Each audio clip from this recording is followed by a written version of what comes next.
चलिए नेक्स्ट हम validity of statement check करते हैं विद कनेक्टिव, और इसमें आपको ट्रुथ टेबल याद रखना है। देखिए इनपुट्स दिए हैं 0 0 1 1 p का, और ये q का इनपुट है 0 1 0 1 p और q 0 + 0 0 0 + 1 1 1 + 0 1 और 1 + 1 वैसे तो 2 होता है, ठीक है।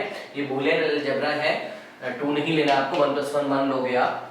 बस मैंने आपको थोड़ा सा हेल्प करने के लिए ट्रुथ टेबल्स बताई हैं यहाँ पे। देखिए इसको हम ऐसे भी लिख सकते हैं, पहले इस पे थोड़ा सा कमेंट करते हैं, पहले भी हम कर चुके हैं, फिर से करते हैं। p और q एक ही केस में फॉल्स होता है जब दोनों स्टेटमेंट फॉल्स होते हैं, ठीक है ना। अदरवाइज वो ट्रू होता है, मतलब पहला अगर फॉल्स होगा दूसरा अगर ट्रू होगा तो ट्रू, पहला ट्रू होगा दूसरा फॉल्स तो ट्रू, दोनों ट्रू होंगे तो ट्रू। ये देखिए false false true true, false 0 किसको रिप्रेजेंट कर रहा है, फॉल्स को, 1 किसको रिप्रेजेंट कर रहा है, ट्रू को। तो false false true true, false true false true, और output false false false, false true true, true false true, true true false. Maths में देखिए कैसे करेंगे इसको। ये जो बॉक्स ऐसे मैंने बनाया, ये दो चीजें आपको लेनी है। देखिए या तो आप अज्यूम कर लीजिए कि p क्या है, फॉल्स है, और शो कर दीजिए कि q क्या है, ट्रू है। तो p फॉल्स अज्यूम कर लिया आपने और q को ट्रू दिखा दिया, तो p और q कैसा आएगा, ट्रू। तो वही मैंने लिखा है case number 1, by assuming that p is false show that q must be true, then result will be true, means statement will be valid, p और q will be valid statement। Next देखिए by assuming that q is false, अब आप q को false assume कर लिया आपने, और show that p must be true, p को आपने ट्रू दिखा दिया, तब भी p और q क्या होगा, ट्रू होगा। तो ये दोनों बातें लेके हम इसमें, चलिए इसको करते हैं। तो देखिए राइट विद कनेक्टिव और एंड चेक इट्स वैलिडिटी। दो स्टेट की एग्जांपल नंबर 1 है, p आपको q आपको दिया हुआ है, इसको और लगा के कनेक्ट करना है। तो 25 is a multiple of 5, 25 is a multiple of 8, connect कर दिया। देखिए मैंने यहाँ आंसर में, नीचे आंसर में 25 इज अ मल्टीपल ऑफ 5 और 8। अब इसकी चेक करनी है वैलिडिटी, ठीक है। इसको चेक करते हैं, चलिए कैसे चेक करना है। रूल देखिए, by assuming that p is false, तो let us assume that p is false. देखिए इन दोनों में से ना एक केस लगाना है आपको जो सटीक बैठता है वहां पे। जैसे कि मान लीजिए हमने अज्यूम कर लिया कि p इज फॉल्स, तो p इज फॉल्स का क्या मतलब है, p इज फॉल्स का मतलब है कि 25 इज अ मल्टीपल ऑफ 5 दिया है यहाँ, तो p इज फॉल्स का मतलब क्या होगा, 25 is not a multiple of 5। तो ऐसा अज्यूम करना गलत होगा, क्योंकि हमें पता है 25 इज अ मल्टीपल ऑफ 5 होता है। तो let us assume that p is false, ये वाला नहीं लगाएंगे, कौन सा केस लगाएंगे, केस नंबर 2। तो let us assume that q is false, q is false, ये हमने अज्यूम कर लिया। इसका मतलब क्या है, q क्या दिया हुआ है, q दिया है 25 इज अ मल्टीपल ऑफ 8, तो इसका क्या मतलब होगा, दैट इज q का निगेशन करिए, 25 is not a multiple of 8, 25 is not a multiple of 8। Simple है ना। देखिए आपने q को फॉल्स अज्यूम किया है, इसका क्या मतलब है कि q फॉल्स होना चाहिए, मतलब 25 इज अ मल्टीपल ऑफ 8 दिया है तो आप उसका निगेशन कर दो फॉल्स करने के लिए, मतलब 25 is not a multiple of 8, ठीक है, ये हो गया। और अब हमको क्या दिखाना है, show that p must be true. तो clearly p is true, p is true का क्या मतलब है, 25 is a multiple of 5, that is we know that 25 is a multiple of 5। तो देखिए q को फॉल्स अज्यूम करके p हमने ट्रू दिखा दिया, तो देयरफॉर p और q, ये और का साइन है, और is a valid statement, is a valid. और सच बात तो है।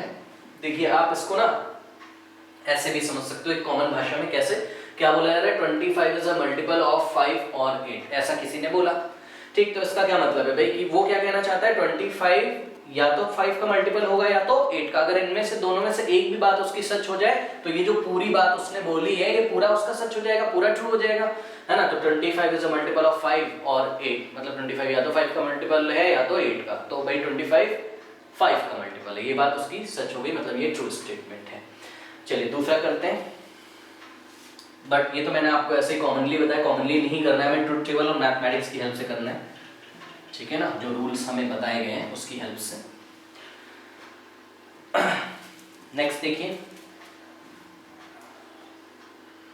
Square of an integer is positive, square of an integer is positive, और क्यू क्या दिया है आपको, square of integer is negative. तो P और Q क्या बन जाएगा, पहले P और Q बना लेते हैं, एक compound statement, square of an integer is positive और नेगेटिव। तो बना लिया हमने, square of an integer of an integer is positive और नेगेटिव, ये बन गया मेरा, और के साथ कंपाउंड स्टेटमेंट, ठीक है, ये और लगा हुआ है। अब इसको हमें प्रूफ करना है, तो चलिए P को फॉल्स मान लेते हैं। Let us assume P is false. P is false अगर आपने assume किया, इसका क्या मतलब है, इसका मतलब है square of an integer is not positive। इसका मतलब क्या है, square of an integer is not positive, ठीक है। अच्छा चलिए, क्वेश्चन को करने से पहले हम लेट कर लेते हैं कि इंटीजर है हमारे पास x, let x is a integer, तो ये तो एक इंटीजर आपको लेना पड़ेगा, वो हमने ले लिया है, let x is a integer. हाँ, तो let us assume that p is false, मतलब square of an integer it is not positive. Integer क्या आपके पास x का स्क्वायर कर लिया, क्या बोला जा रहा है, square of an integer is not positive.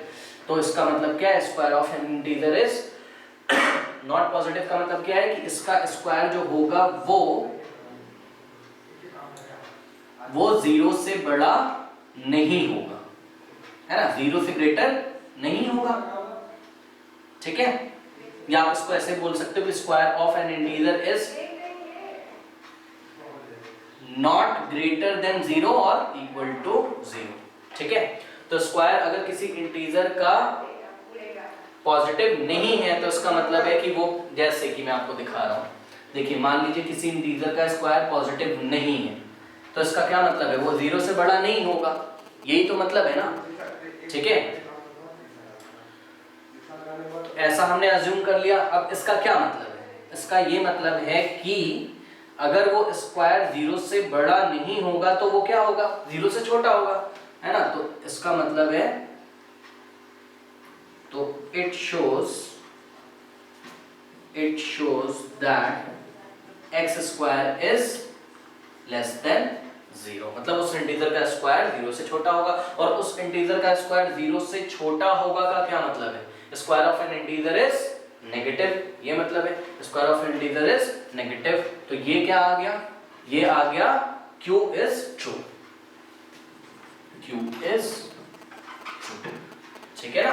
ये क्या दिखा रहा है, Q को ही तो दिखा रहा है, क्योंकि Q क्या बोल रहा है, square of an integer is negative, ये भी क्या दिखा रहा है, square of an integer is negative. आया ये किसकी हेल्प से, आया इसकी हेल्प से। ये क्या है, ये जो आपने अज्यूम किया था किसको, कि P क्या है, फॉल्स है ना। तो सब कुछ एक दूसरे से कनेक्टेड है, P फॉल्स है अज्यूम करके ऐसा आया, और इसकी हेल्प से Q इज ट्रू आया। तो इसका मतलब क्या है कि P और Q is a valid statement. इसको आप ऐसे भी देख सकते हैं, देखिए कैसे, बहुत सिंपल तरीके से भी आप देख सकते हो। अब एक कॉमन भाषा में चलिए बात करते हैं। कोई बोल रहा है कि square of an integer is positive और नेगेटिव, मतलब किसी इंटीजर का जो स्क्वायर होगा या तो पॉजिटिव होगा या तो नेगेटिव। तो एक बात तो उसकी सच है ना इसमें से, कि हमें पता है किसी भी इंटीजर का स्क्वायर हमेशा कैसा होता है, पॉजिटिव। तो ये वाली बात जो क्या है, ट्रू है, तो ये एक वैलिड स्टेटमेंट है, देख लीजिए। अगर एक फॉल्स होगा दूसरा ट्रू, और या एक ट्रू होगा तो दूसरा फॉल्स, तो आंसर कैसा आएगा? ट्रू। वो एक वैलिड स्टेटमेंट होगा। ठीक है, तो इस तरीके से हम इसको करते हैं और स्टेटमेंट्स को